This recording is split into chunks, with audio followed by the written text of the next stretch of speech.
नमस्ते। तो दोस्तों, आज हम गीता ज्ञान का पहला लेक्चर कहे या पोस्ट कहे पर बात करेंगे।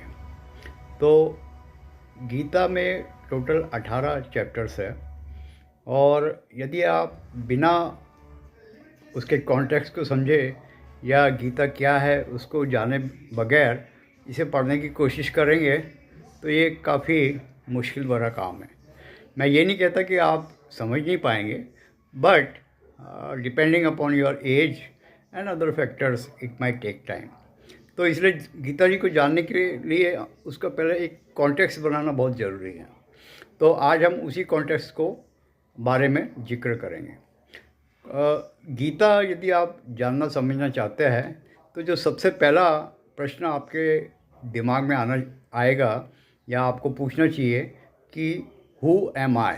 हु एम आई का मतलब मैं कौन हूँ।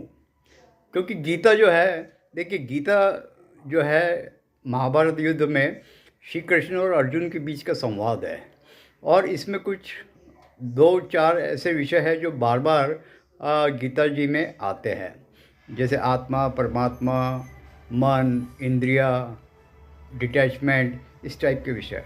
तो ये सारे विषय कहीं ना कहीं इस प्रश्न से जुड़े हैं, हु एम आई। तो सबसे पहले आपको यह पूछना चाहिए हु एम आई। अब इस प्रश्न का जवाब हर व्यक्ति अपने अपने हिसाब से देता है। जैसे कोई बोलेगा मैं फला फला हूँ, या मैं ये काम करता हूँ, या मैं यहाँ से आया हूँ, या ये मेरे माता पिता है। तो ये इस प्रश्न का जवाब नहीं है। हु एम आई का जवाब है कि मैं एक आत्मा हूँ और मेरी एक पर्सनालिटी है और इस आत्मा के ऊपर इस पर्सनालिटी का लेयर है। तो हु एम आई का उत्तर है कि I am a soul covered by a personality. ये जवाब है। तो अब आत्मा तो सब में समान है, चेंज क्या हो रही है? पर्सनालिटी।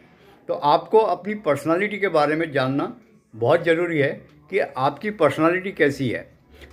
ये पर्सनालिटी जितनी स्ट्रांग होगी उतना आप आत्मा से दूर रहेंगे, और ये जितनी हल्की रहेगी उतना आप अपनी आत्मा के करीब रहेंगे। तो इस प्रकार से जब आप अपने आत्मा के जितने पास में रहते हैं उस प्रकार से आप परमात्मा से भी पास में रहते हैं। तो ये हमारा आज का पहला लेक्चर हुआ और इसी को हम आगे बढ़ाएंगे।